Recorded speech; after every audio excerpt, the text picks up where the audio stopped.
Saya buka langsung aja. Selamat siang teman-teman IPKB Jawa Tengah. Sesuai yang sudah di-share kemarin, hari ini kita akan ada acara mengenal lebih dekat Pak Kepala Perwakilan BKKBN Jawa Tengah, yaitu Bapak Martin Suanta. Nah, pada hari ini kenapa sih kok dibikin acara seperti ini? Karena kan kita tahu nih, Pak Martin ini baru beberapa bulan menjabat dan kebetulan kemarin sudah langsung Harganas. Nah, kita pengen tahu nih bagaimana sih background ceritanya Pak Martin seperti apa, kemudian kita pengen tahu perjalanannya sampai menjadi kepala BKKBN seperti apa. Nah, sambil kita tunggu, teman-teman boleh menyiapkan pertanyaan di kolom komentar atau bisa langsung DM ke IPKB Jawa Tengah. Cuman supaya lebih mudah terbaca, bisa lewat kolom komentar aja ya. Kita sambil menunggu Pak Kapro untuk join. Silakan teman-teman yang ingin mengajukan pertanyaan, boleh. Nanti yang paling menarik bisa dijawab langsung sama Pak Kaper. Oke, ini BKKBN Jateng sudah join.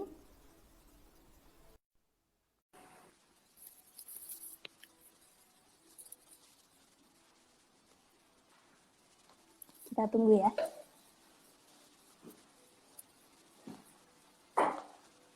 Gimana teman-teman, ini pasti masih menyiapkan dupak ya, karena sebentar lagi ada deadline ngumpulinnya. Semangat. Sudah bergabung dengan Pak Martin. Selamat siang Bapak. Selamat siang, kedengeran nggak suara saya? Kedengeran sekali Pak, jelas. Kedengeran, oke. Suara saya juga kedengeran kan Pak? Wah, terlalu bagus suaranya nih. Kalau nyanyi pasti suaranya enak. Oke. Ya, saya perkenalan dulu ya Pak. Saya Nimade Laksmi, Monggo. PKB Kabupaten Jepara. Kemarin kebetulan seminggu yang lalu Bapak rawuh ke Jepara, Nje. Oh iya, tapi duduknya di mana ya? Iya, Kok saya nggak ngelihat yang secantik ini ya? duduknya di belakang Pak, kan pakai masker. Oh, pantas, nggak jelas. Kayaknya kalian Oke. cowok-cowok banyaknya nggak ada cewek yang cantik seperti ini Yang kemarin. depan kan yang apa? Yang sudah senior-senior Pak, yang sudah agak dewasa-dewasa gitu. Yang muda-muda di Oh belakang. gitu. Jadi Oke. saya dikasih yang sepuh yang paling depan. Karena Tadi semua siapa PKB. namanya? Saya Nimade Laksmi, Bapak bisa panggil saya Ami. Panggilannya? Ami Pak. Oh, orang Bali ya? Iya, kebetulan ayah saya orang Bali, ibu saya orang Jawa, Pak. Oh, Jawa Bali. Ya, ya, Gitu. ya. Oke. Oke, Mbak Ami. jadi hari ini kita ada sesi mengenal lebih dekat Pak Kepala nih Pak ceritanya. Judulnya, oh Gitu. ceritanya, oke. Iya, jadi teman-teman di sini sangat penasaran, oh kita dapat kepala baru nih orang statistik katanya. Katanya gimana sih, apakah apa namanya concern dengan data atau seperti apa orangnya? Kayaknya orangnya santai ya atau gimana. Nah, ini saatnya kita kenalan nih sama teman-teman semua ya Pak. Oke. Oke. Oke, jadi yang pertama, Mm-mm. Bapak bisa berkenalan dengan kita semua nih Pak. Bisa bebas aja Pak. Ini saya bersifat nggak begitu formal, boleh ya Pak?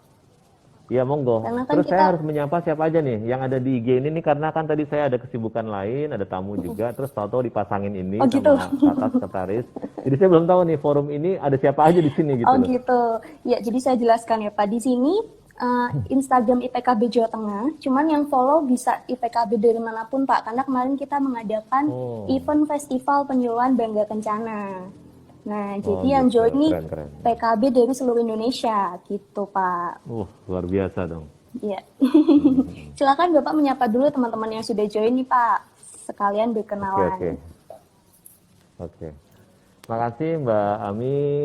Saya sapa dulu ya. Pertama-tama saya sampaikan Assalamualaikum warahmatullahi wabarakatuh. Waalaikumsalam.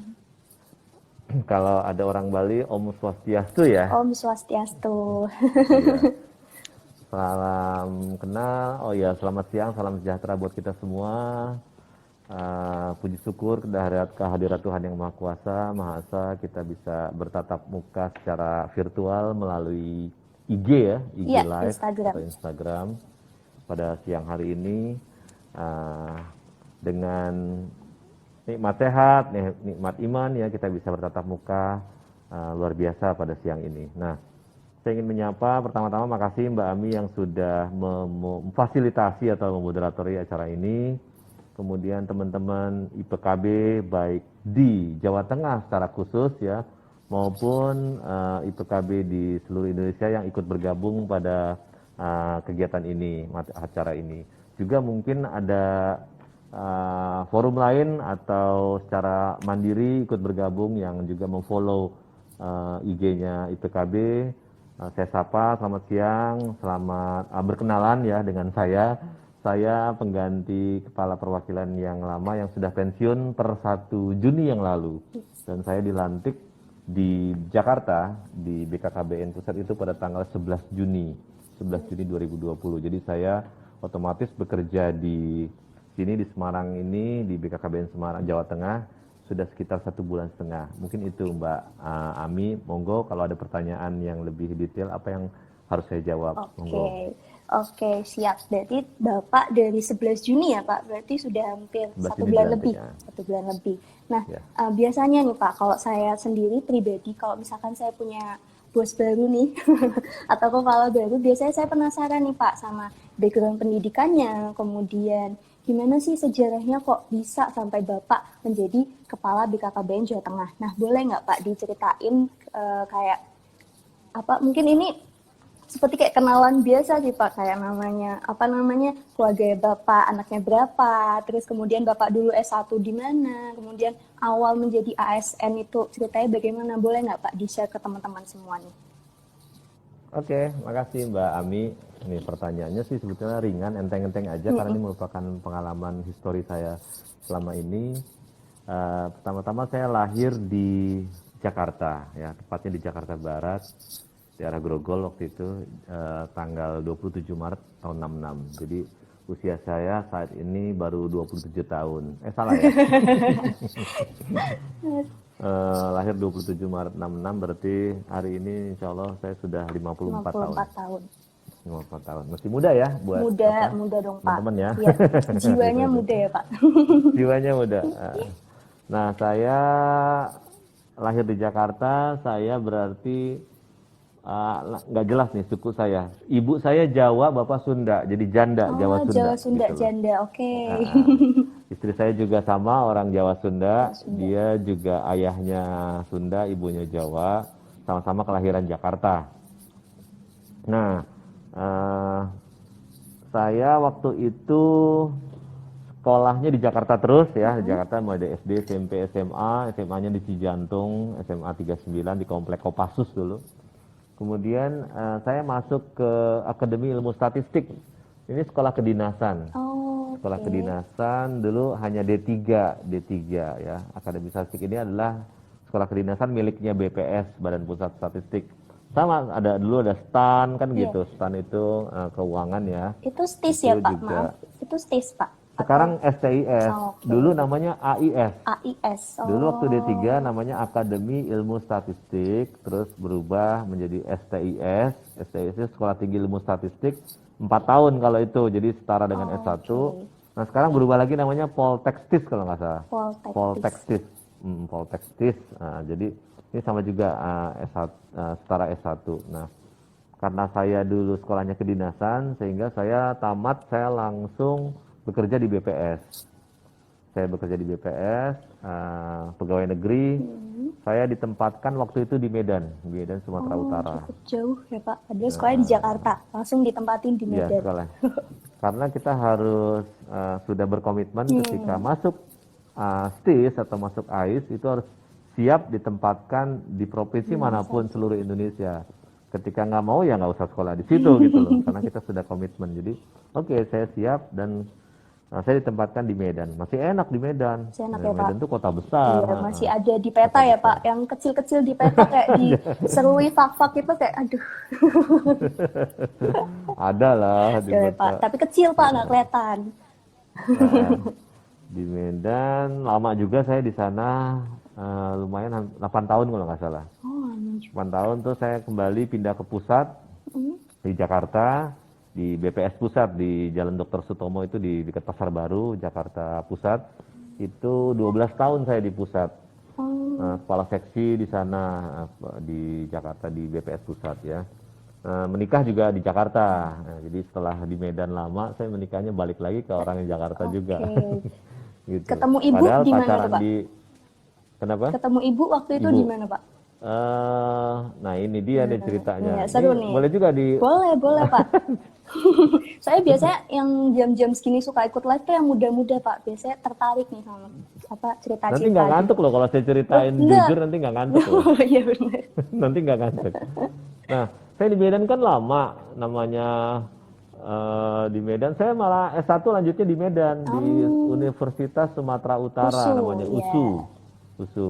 Saya ambil ekonomi waktu itu. Jadi nyambung saja dari D3 ke S1, tapi karena ada apa namanya kredit SKS yang apa ya namanya yang di eh, bukan ya disesuaikan juga yang mana yang diterima itu. Seharusnya sih kalau mau cepet 2 tahunan ya, kalau mau cepet saya 3 tahunan kalau nggak salah itu. Ya maklum sambil kerja kan, sambil kerja, sambil pacaran, ketemu cewek kampus, ya lumayan Waduh, lah seru nih. pacarannya juga. Kayak FTV Tapi ya Pak? pacaran saya kalau nggak salah berapa cewek ya Waduh, ganti-ganti waktu itu ya. ternyata masa mudanya Tapi ini ya nggak Pak. sampai, nggak sampai meritnya malah sama orang Jakarta lagi. Nah itu pun lucunya apa ya? Saya kembali ke pusat ke Jakarta, pacaran sama cewek saya yang lama, lanjut. Tapi saya meritnya sama dikenalin sama orang baru, temen BPS dia punya keponakan. Jadi saya kerja di BPS Oh, pusat, dia sekretaris pimpinan ngenalin. Pin, kok udah umur segini belum merit juga sih, pacaran terus, nggak merit-merit, digituin saya. Nih, mau kenalan nggak sama keponakan? Sama keponakan saya juga. Pacaran doang tuh nggak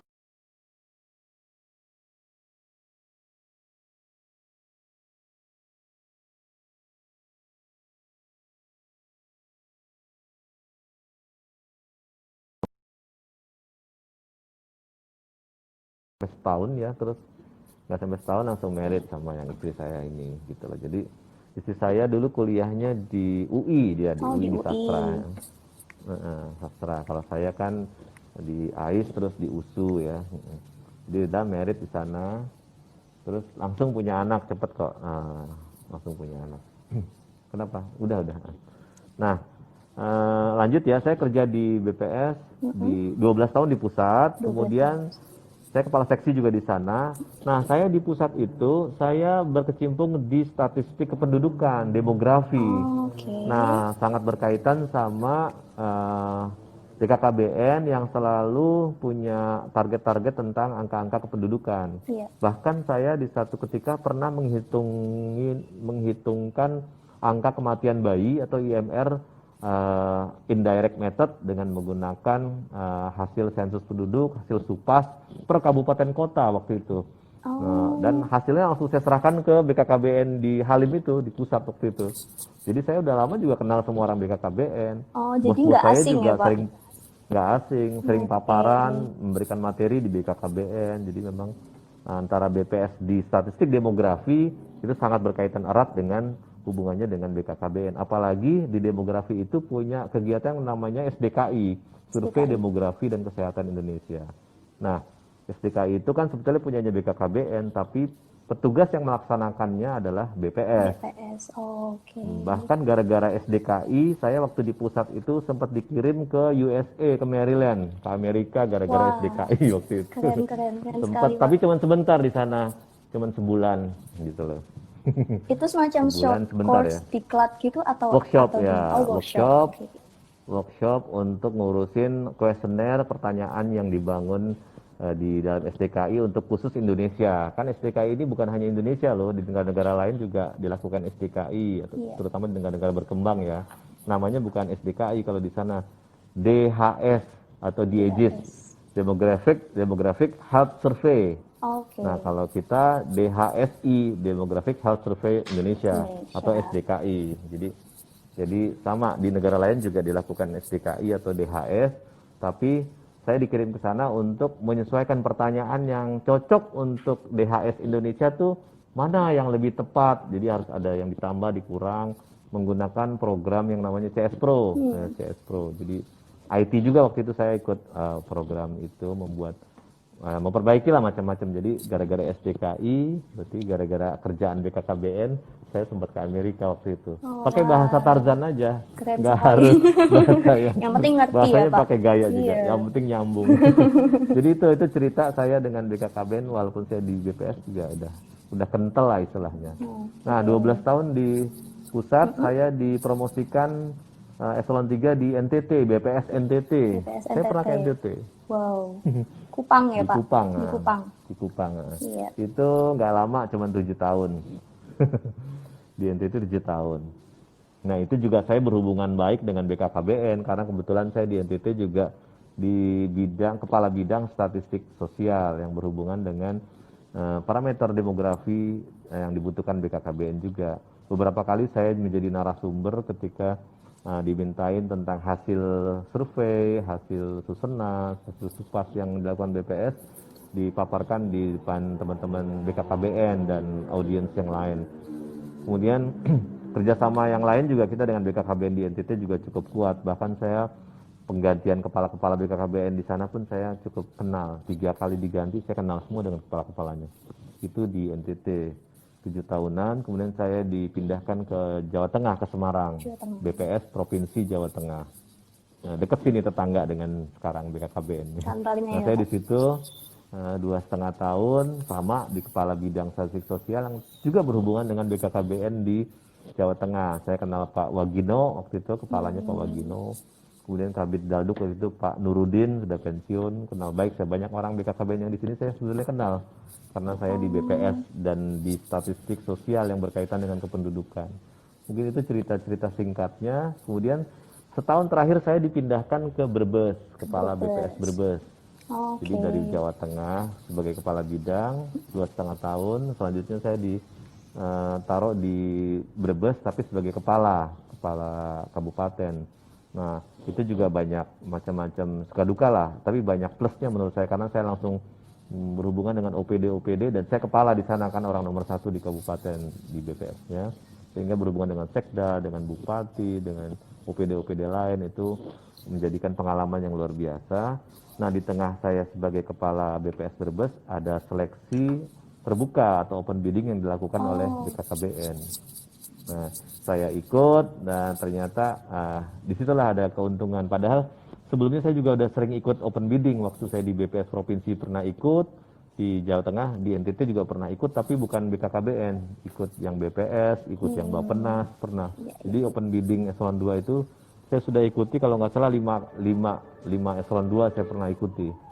Nah, tapi mujurnya yang di sini. Mujurnya, jodohnya yang sama terpilih dari BKKBN ya Pak? Jodohnya Jodohnya yang sama di sini dari 3 besar itu saya terpilih. Biasanya 3 besar tapi nggak terpilih.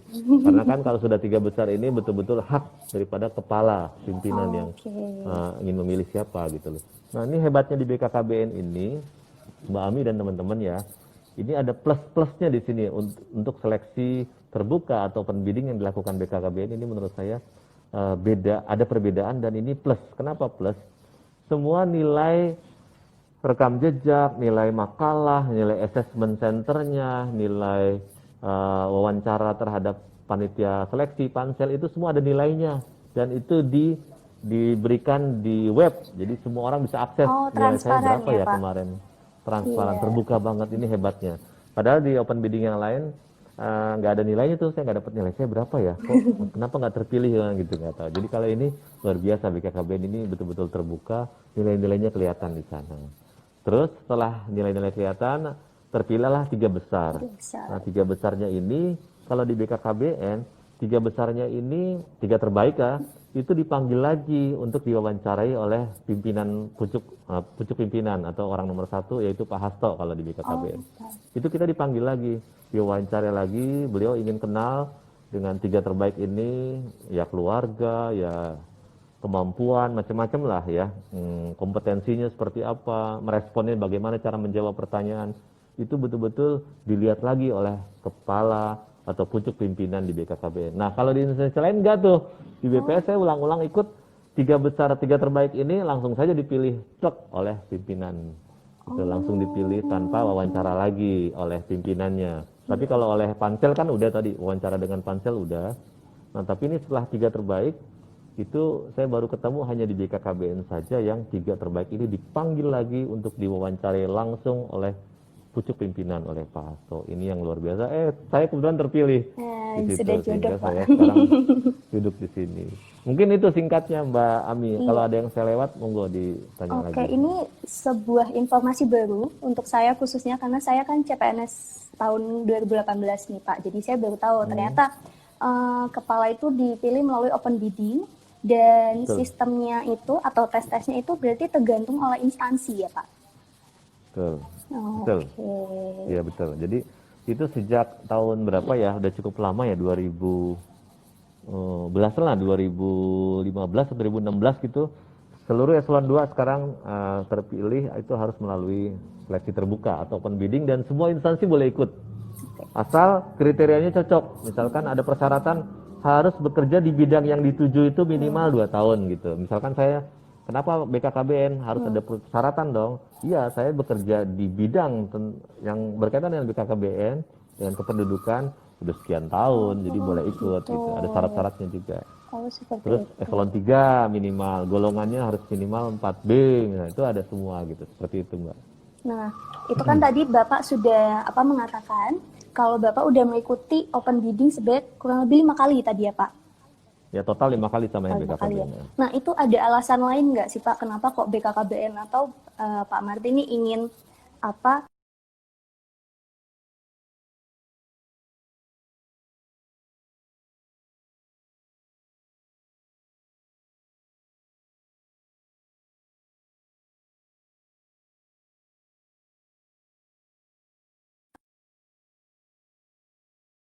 Oke, sudah nyambung Pak?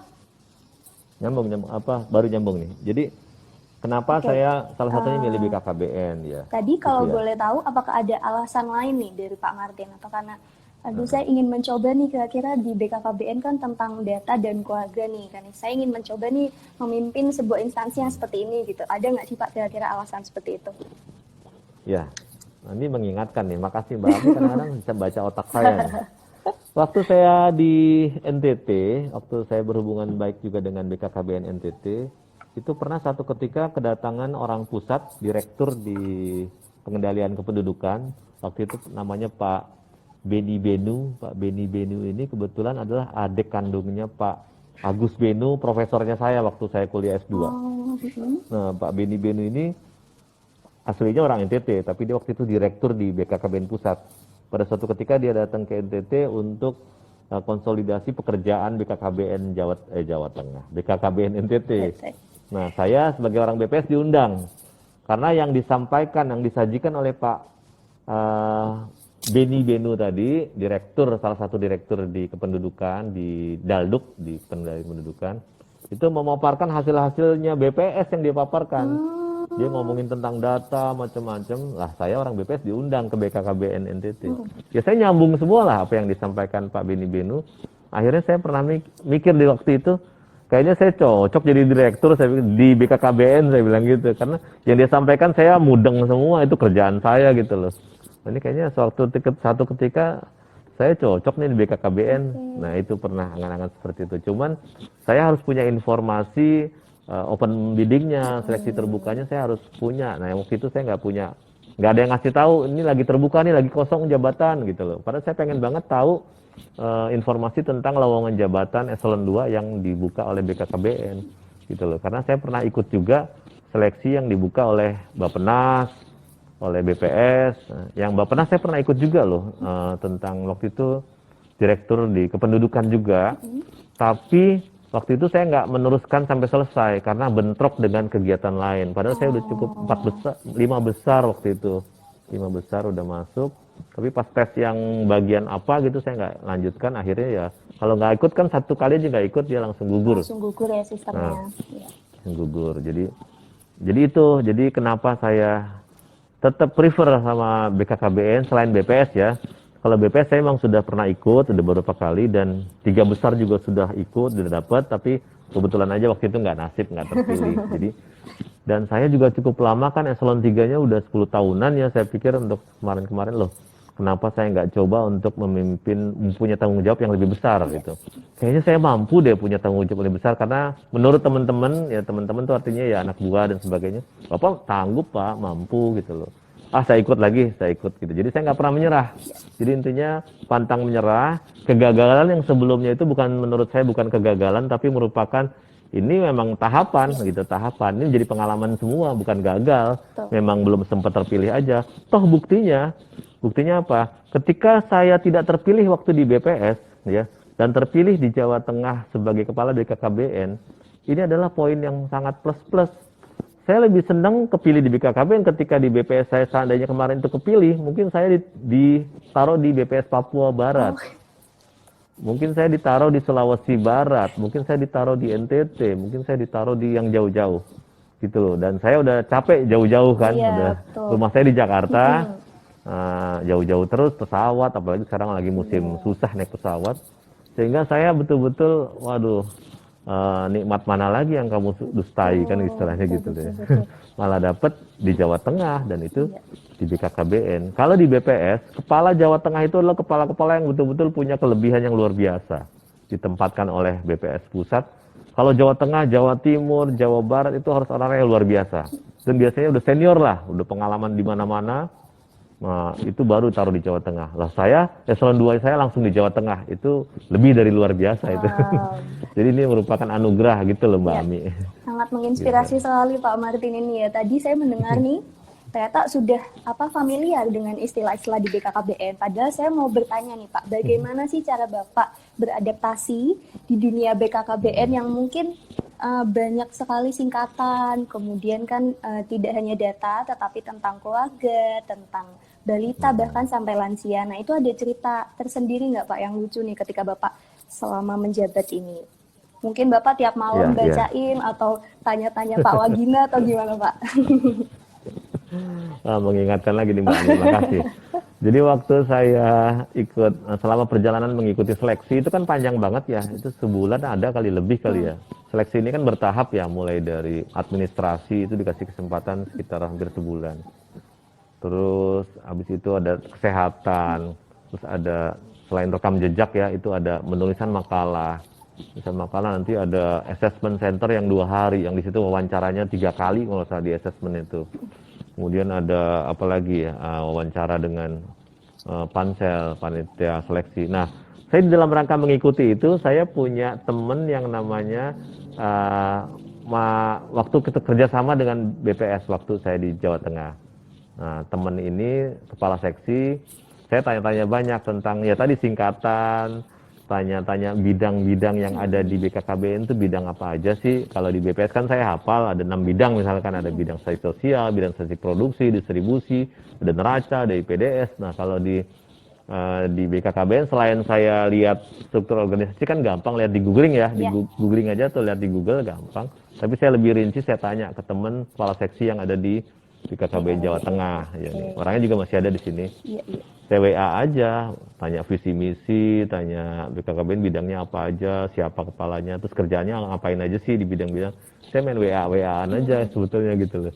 Nah jadi karena itu memang temen juga, dia waktu saya di BPS juga ada kerjasama, sering ketemu. Jadi lancar ya, ada bidang KB, ya, ada Dalduk, ada KBKR, ada KSPK, ada Adpin gitu loh. Ada Sekban itu sekretarisnya. Jadi ada Latbang itu, jadi saya sudah ngobrol banyak di situ. Jadi kalau menurut Mbak Ami yang tadi bilang tiap malam belajar nggak Pak ini? Nyantai aja, saya learning by doing aja gitu, lama-lama tahu juga gitu loh.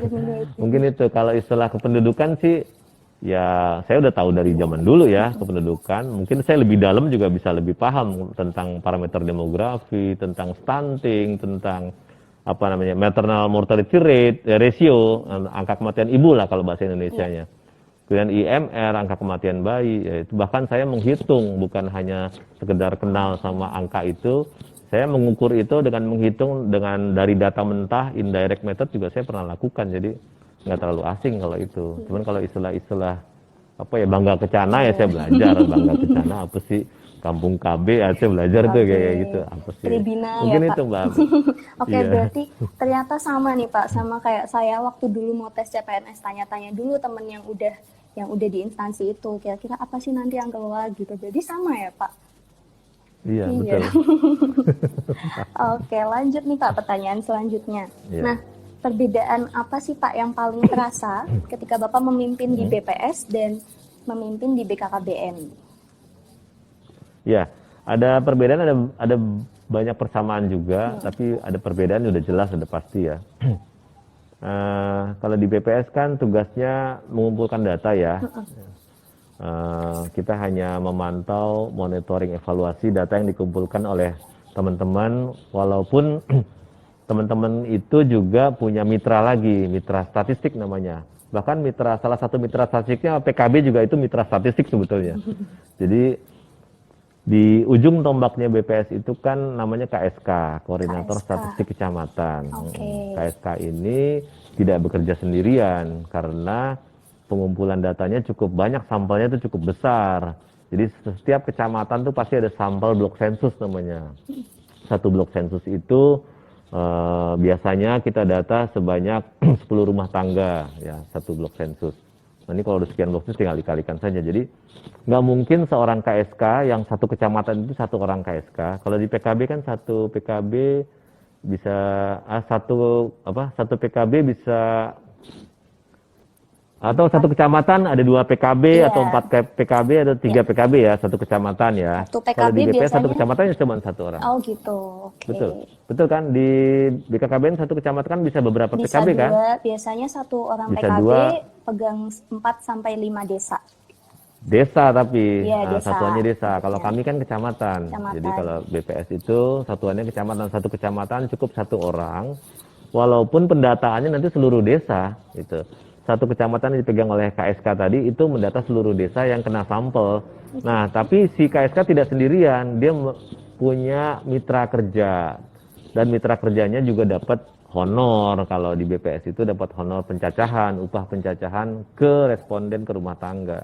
Nah, kalau di BKKBN kan satu kecamatan bisa lebih dari satu PKB, dan biasanya lebih dari satu PKB, tapi kan pekerjaannya tingkat desa kan, tingkat desa. Jadi satu PKB ini membawahi kadang-kadang bisa lebih dari 4 desa ya, luar biasa ini. Dan itu nggak ada mitra statistiknya lagi gitu loh, nggak kayak BPS. Dan nggak ada honor yang untuk honor pelaksanaan lapangannya. Jadi ini luar biasa BKKBN sebetulnya. Teman-teman PKB pasti capek nih pekerjaannya. Udah selain capek juga fungsional lagi. Kalau fungsional kan juga punya kewajiban nyusun dupak ya. Betul. Ya ini lagi Jadi, pada hektik Pak. Makanya kan. Jadi udah pekerjaan rutinnya capek luar biasa, dan dituntut sekarang dengan kepala BKKBN Jawa Tengah yang baru dituntut tanpa moral hazard, harus data sesuai evidence base, sesuai realita lapangan. Nah, yang masih ketemu ketika kami mengevaluasi dengan tim Datin di provinsi ini, masih ketemu nih data di beberapa daerah ya, yang kelihatannya ini outlier nih Pak. Saya lihat angkanya, betul outlier, karena kalau kita lihat tren seharusnya garis merahnya itu segini, tapi ada data di beberapa kabupaten yang terlalu tinggi atau terlalu bawah. Mungkin ini dipengaruhi oleh target-target yang sudah dicanangkan di daerah. Target yang dicanangkan oleh kabupaten, misalkan oleh bupati atau oleh OPD terkait renstranya. Jadi sehingga dia tidak berani angka yang beneran lurus, dia naikin dikit supaya targetnya agak-agak tercapai lah.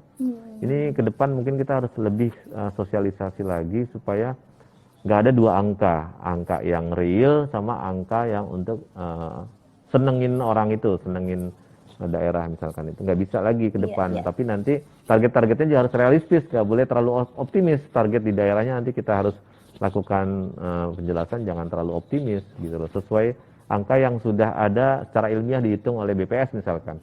Seperti itu. Jadi itu mungkin Mbak Ami yang tadi saya sampaikan bahwa ada perbedaan, ada persamaan. Nah, kalau di BKKBN yang beda dengan BPS yang agak detail perbedaan signifikannya adalah kalau di BKKBN itu melaksanakan program, ya, melaksanakan program Bangga Kencana, gimana supaya orang itu nggak pada hamil semua, misalkan nggak boleh kawin muda, gimana supaya mereka ber-KB, ada alokon yang di dropping mulai dari tingkat pusat, provinsi sampai ke daerah, dikawal semua mulai dari BKB, Bina Keluarga Balita, remaja, lansia, itu dikawal, ada PPKS lagi, itu dikawal. Jadi BKKBN ini melaksanakan program.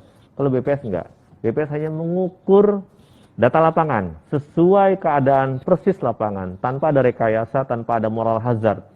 Kenapa tanpa moral hazard? Karena visi BPS adalah pelopor data statistik terpercaya untuk semua. Oke. Kalau sudah pelopor data statistik terpercaya untuk semua, nggak boleh ada moral hazard, nggak boleh ada data karang-karangan, data diseneng-senengin orang, ditinggiin, direndahin, nggak boleh. Dan independensi itu sebagai integritas satu-satunya BPS. Independensi itu artinya Bapak Presiden pun nggak bisa, tolong inflasi besok turunin ya, misalkan. Tolong laju pertumbuhan besok naikin ya, gitu di bulan depan itu. Itu yang nggak bisa intervensi oleh pihak manapun termasuk oleh Presiden. Itu bedanya BPS. Tapi BPS pekerjaannya mengukur aja. Mengukur, memotret keadaan lapangan. Nah kalau BKKBN mengukur juga, ada orang PKB kan, ada statistik rutin ya, Betul, ada kan? ada. Dan yang lebih ininya lagi adalah melaksanakan program. Iya. Itu yang tidak ada di BPS. Mungkin perbedaan rincinya mungkin seperti itu Mbak Ami. Oke, mungkin bisa digambarkan kalau BPS ini penunjang pembangunan di Indonesia, karena kan dari data kalau Betul. BKKBN kita salah satu yang bangun nih Pak, kan karena kita mengedukasi, betul. ya kan? Iya, Pinter Mbak Ami ya ternyata ya. udah latihan tadi Pak. Udah cantik, pinter, rambutnya panjang lagi. Saya ngelihat foto yang bawah saya aja, saya lihat foto saya nggak berani lihat Mbak Ami. Oh oke. Nah, tadi kan udah ngomongin pekerjaan, kemudian karirnya Pak Martin. Nah, ini tadi saya membaca ada pertanyaan yang menarik dari Balai KB Cepogo nih Pak. Ini mereka bertanya arti keluarga untuk Pak Martin dan bagaimana sih caranya Pak Martin menjaga keharmonisan di sela-sela kesibukan nih. Ini berarti Pak Martin keluarga ada di Jawa Tengah atau di Jakarta sekarang nih Pak? Ini pertanyaan yang mudah tapi paling berat saya jawab nih. Ini langsung membongkar isi jeroan saya nih. Dari Cepogo ya? Iya. Dari Balai KB itu artinya dari orang kita juga ya? Iya, betul. Jadi kan Dari di Balai tiap-tiap KB. kecamatan ada Balai KB-nya Pak. Cepogo itu kabupaten apa ya? Cepogo Di itu Boyolali bukan? saya juga kurang tahu nih Pak. Mungkin tadi yang Ayo. Balai KB Cepogo bisa jawab dari kabupaten mana? Kabupaten mana nih? Jangan-jangan dia nggak nyimak. Kalau nggak nyimak jawabnya ntar aja. Oh ini menjawab Pak. Oh iya betul, dari Boyolali. Betul Pak. Berarti saya hampir pemetaan saya atau teritorial saya masih kuat berarti. Karena saya pernah ke daerah Daleman, Boyolali, kayaknya ada Cepogo gitu loh. Kayaknya, bener. Hebat sekali Oke, Pak ini Martin. saya pelan-pelan aja ya Iya. jawabnya karena ini jeroan juga. Jeroan tuh dapur lah istilahnya. Iya, sensitif ya Pak. Sensitif bagaimana membangun keluarga di pribadi saya ya. Iya. Ini memang bolehlah saya ceritakan sebagai pengalaman buat teman-teman semua bagaimana sebaiknya membangun keluarga yang berkualitas di rumahnya masing-masing. Oke. Jadi contoh itu ada yang baik, ada yang buruk. Betul. Yang baik udah pasti diturutin, diikutin sebagai suri tauladan, tapi kalau yang jelek jangan sampai saya seperti itu gitu loh. Jadi contoh itu macam-macam. Nah, saya kan waktu itu saya pernah cerita saya ditugaskan promosi ke eselon 3 di NTT, padahal rumah saya di Jakarta. Sudah pasti tahu sendiri ya, apa namanya, LDR ya Pak. LDR. Nah, kalau Lagunya kata Raisa kali ya. betul, waduh gaul banget Pak Martin ini. Lagunya Raisa. Saya tahu lagu, bisa nyanyinya lagi. Coba Pak.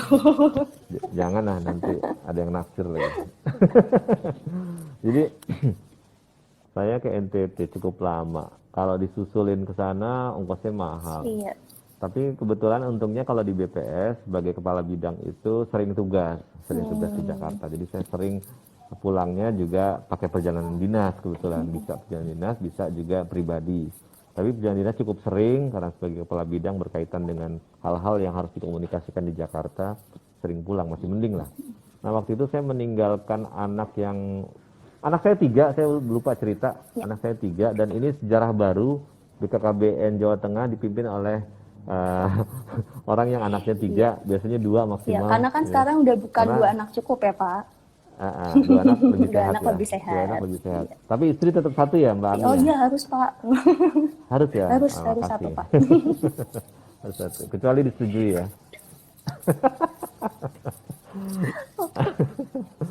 Jadi ya itu, saya jadi jauh tuh sama anak. di rumah cuma istri sama pembantu ya.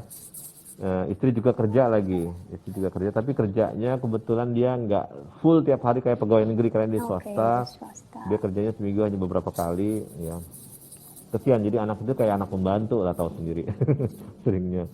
Dan ini saya rasa banyak orang mengalami ini, bukan saya saja ya. Jadi saya juga bukan contoh yang terlalu baik, apalagi contoh yang baik atau apalagi yang terlalu baik. Walaupun kepala BKKBN Jawa Tengah, saya contoh yang kurang baik mungkin.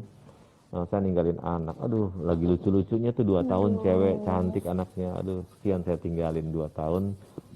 Saya pergi ke NTT, pertemuannya frekuensinya pasti sedikit ya, sekali ketemu ya jarang-jarang lah, tapi bisa ketemu juga dalam sebulan, tapi saya harus pulang dalam sebulan, saya harus ketemu. Ini luar biasa. Kemudian sekarang ini kebetulan setelah di NTT 7 tahun saya ke Jawa Tengah kan, itu kan misah tadi ya, karena anak saya tetap sekolah di Jakarta. Waktu itu akhirnya pindah ke Depok, sekolahnya di Depok berarti. Terus saya pindah ke Jawa Tengah setelah 7 tahunan di NTT, ketemunya ya seperti itu saja. Tapi dalam sebulan saya upayakan ketemu, kalau nggak saya yang ke Jakarta, istri atau anak saya yang ke Jawa Tengah. Aduh, pause nih. Please. Ya, lanjut Pak. Ada nilai, walaupun itu menurut saya kurang begitu bagus, tapi ada nilai plusnya. Sekali jalan-jalan tuh ke Labuan Bajo, di sana ada komodo kan, lautnya juga eksotis, kita bisa snorkeling di sana. Nah, sekali-sekali wah seneng anak-anak tuh, hebat ya di NTT seperti ini, walaupun kelihatannya ini, tapi punya alam yang luar biasa. Jadi ada plus-plusnya juga lah. Terus saya dipindahin ke Semarang, ternyata juga nggak gabung lagi, mereka tetap di Depok, ya. Tapi lebih intens, udah pasti.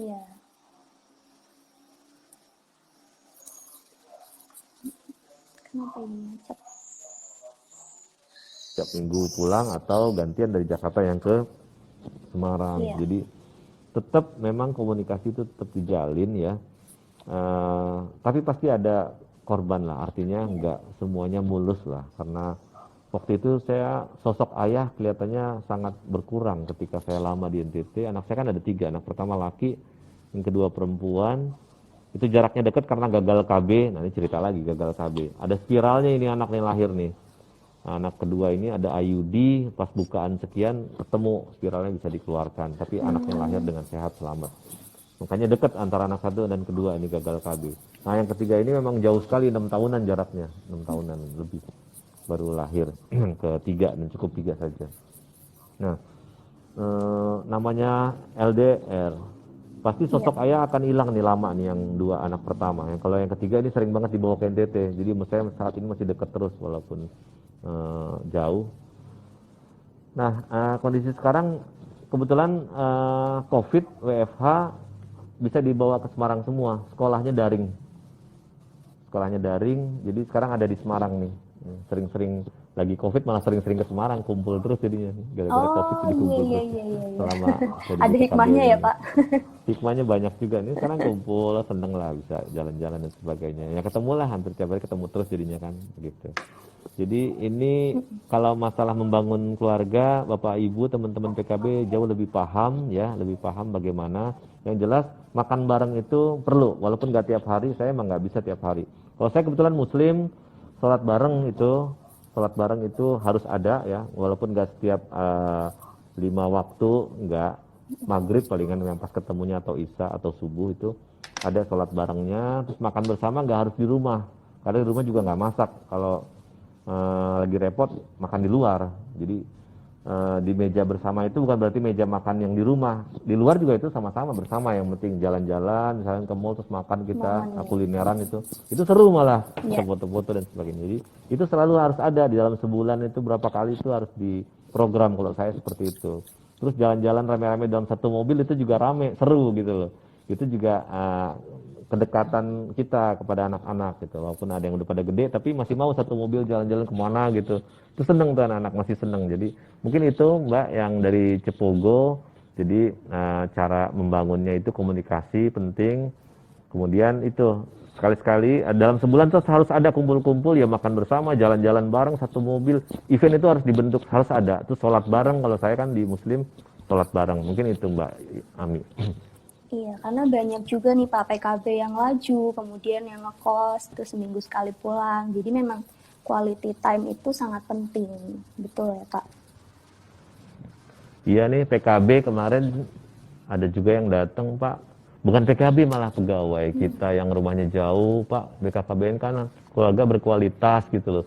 Saya rumahnya di Semarang. Saya kerjanya di sana, di Banyumas misalkan. Ketemu keluarganya paling seminggu sekali atau lebih. Gimana ya Pak? Ya nanti kita bikin rapat bagaimana memutuskan itu. Karena memikirkan orang banyak agak berat ya, agak susah. Tapi untuk win-win solution yang harus banyak yang kita siapkan memang. Tapi menurut saya ya itu pilihan ya. Iya. Ketika saya mengiyakan, mengokekan dipindahin ke NTT, tapi promosi menjadi eselon 3, itu saya udah pilihan. Oh berarti saya akan jauh dari keluarga. Kecuali keluarga saya boyong semua, siap sekolah di sana semua, istri berhenti kerja di swasta di Jakarta. Itu semua pilihan sebetulnya. Pilihan. Tapi waktu itu saya memilih, kata istri saya udah sendiri aja dulu kesanalah, saya sendiri. Jadi pasti ada sesuatu yang dikorbankan. Nggak semuanya selalu sempurna terus nonsen. Pasti kalau ingin memilih sesuatu pasti ada yang sedikit dikalahkan. Jadi itu yang saya alami. Contoh-contoh menurut saya ya, contoh-contoh buruk tuh jangan dilakukan. Kalau mau kemana-mana ajak keluarga kalau mau milih ya. Atau tidak menjawab, tidak diterima, tetap berkumpul dengan keluarga. Tapi mungkin rezekinya beda lagi. Nah itu pilihan semuanya, itu pasti pilihan. Mungkin itu Mbak Ami. Oke, iya betul. Setiap pilihan kan selalu ada resiko yang mengikuti ya Pak. Betul Mbak. Iya. Oke, udah nggak kerasa nih Pak, kita hampir 1 jam ngobrol. Hah? Cepet juga ya? Ya? Lumayan. Kirain baru 10 menit. Nggak terasa kalau Mbak Ami Terasa saya ya, mau Pak. berapa jam juga seru, kuat Mbak seru Ami. banget ini dengerin ceritanya Pak Martin nih. Nah, untuk closingnya nih Pak, closing statementnya. Tadi banyak yang komen kalau Bapak itu menginspirasi sekali, catas terus terengginas gitu loh, pokoknya tegas, keren gitu. Nah, Oh gitu? iya. Baca nggak? Bapak baca nggak di komen-komen tadi? Nggak sempet ya? Nggak kelihatan kecil Nggak karena kelihatan. saya agak jarak. Saya distancing sama Mbak Ami jauh jadi nggak Oh kebaca. gitu, oke. Jauh. Kalau terlalu dekat saya ngeri Mbak. Kenapa tuh Pak? Karena Mbak Ami ada lesung bibitnya, saya terlalu dekat, Waduh. takut saya. Jadi jauh saya. Serem dong Pak berarti. Oke, Serem. nah untuk closingnya nih Pak, nah untuk menginspirasi teman-teman juga, karena IPKB punya tagline baru, sahabat inspirasi lintas generasi, apa sih moto hidup dan prinsip Pak Martin nih? Karena mereka semua bilang Pak Martin sudah sukses ini, dimulai dari Medan, kemudian di NTT, kemudian ikut open bidding 5 kali, dan sampai akhirnya jadi kepala BKKBN Jateng. Apa sih moto hidup dan prinsip yang paling Pak Martin pegang nih untuk menginspirasi kita semua? Nah, ini pertanyaannya ringan tapi jawabnya berat nih. Moto hidup dan Prinsip hidup yang Pak Martin pegang selama ini nih. Kalau jadi satu nggak boleh ya, moto harus satu-satu ya. Boleh Pak, boleh. Kalau saya sebetulnya ringan-ringan aja. Bahkan dulu kalau boleh tahu ya Mbak Ami, teman-teman semua, saya nggak pernah bercita-cita menjadi seorang yang luar biasa, apalagi menjadi seorang kepala pimpinan di tingkat eselon 2 ya, eselon 2 itu sama sekali waktu kecilnya. Saya bahkan waktu itu sudah tamat SD, sudah SMP ya. Saya hanya bercita-cita pengen jadi guru aja. Saya sangat sederhana waktu itu.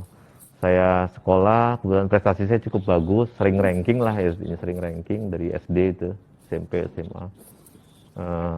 Sering ranking, maksudnya ranking 1 ya Mbak. Nah itu,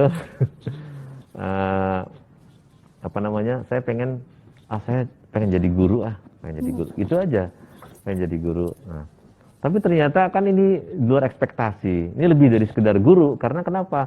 Waktu di BPS, saya sering menjadi narasumber. Saya berbicara di depan kadang-kadang bukan hanya eselon 4, eselon 3 yang ada di audiens di sana. Audiens di sana juga bisa eselon 2. Bahkan pernah audiens saya sekda dan bupati pernah. Waktu saya sebagai eselon 3 padahal. Saya narasumber di depan, ada bupati di sana, ada Pak Sekda, ada eselon 2, kepala-kepala UPD, pernah waktu saya di statistik. Nah, jadi ini menurut saya lebih dari sekedar seorang guru gitu. Kalau guru kan depannya hanya murid ya. Tapi jadi cita-cita saya waktu ringan-ringan saja. Tapi karena memang saya sekolah kedinasan, karena biaya kuliah waktu itu cukup berat, saya cari sekolah yang gratis-gratis aja, bahkan dapat apa namanya, uang kedinasan itu namanya ikatan dinas. Uang ikatan dinas setiap bulan saya dapat. Jadi saya tidak merepotkan orang tua sama sekali ketika kuliah dapat uang dinas, dan setelah itu langsung kerja. Nah, jadi moto saya enteng-enteng aja. Yang pertama, syukuri segala yang sudah kita dapati, itu aja. Jadi kita bersyukur, kita nggak pernah yang muluk-muluk tinggi-tinggi, yang sudah ada ini kita syukuri, kita nikmati, ya. Itu nomor satu, kita pertama mensyukuri, apalagi sekarang saya sudah masuk ke BKKBN, ini saya anggap sebagai ibadah saya di sana. Kalau sudah ibadah saya di sana, saya harus full fokus, ya, bekerja di BKKBN, ya, karena ini ibadah saya di sana. Jadi tidak neko-neko. Nah, prinsip saya tidak neko-neko, jalani saja ibadah saya dari situ full. Ayo pimpin BKKBN Jawa Tengah ini secara luar biasa, secara full, sehingga BKKBN Jawa Tengah harus lebih baik, harus kita bangun. Yang sekarang ini menurut saya bukannya nggak baik, ya, tapi masih di bawah. Kenapa masih di bawah? Saya melihatnya dengan KL lain. BKKBN sekarang ini indeks RB-nya baru 70%. Kalah sama BPS. Ini kalau kita bangun RB kita tingkatkan dengan membangun zona integritas, meraih WBK, WBBM, mempertahankan WTP yang berturut-turut selalu ada, nilai-nilai sakit dan sebagainya harus tinggi. Nah, ini semua akan diuntungkan, bukan hanya di provinsi, tapi teman-teman PKB, tunjangan kinerja juga akan meningkat, luar biasa meningkatnya. Bukan hanya grade-nya meningkat, tapi indeks RB-nya juga meningkat. Bisa 2 kali lipat tingginya dari yang sekarang. Kalau ini kita bangun bersama. Makanya setelah saya masuk sini, saya akan fokus. Saya nggak terlalu sering perjalanan dinas, terus-terusan, tapi tidak konsolidasi di dalam. Jadi saya akan selalu meluangkan waktu di konsolidasi di dalam. Saya harus duduk di sini. Jadi dalam seminggu itu harus saya banyakkan duduknya di sini, di kantor, dibanding saya keluar perjalanan dinas.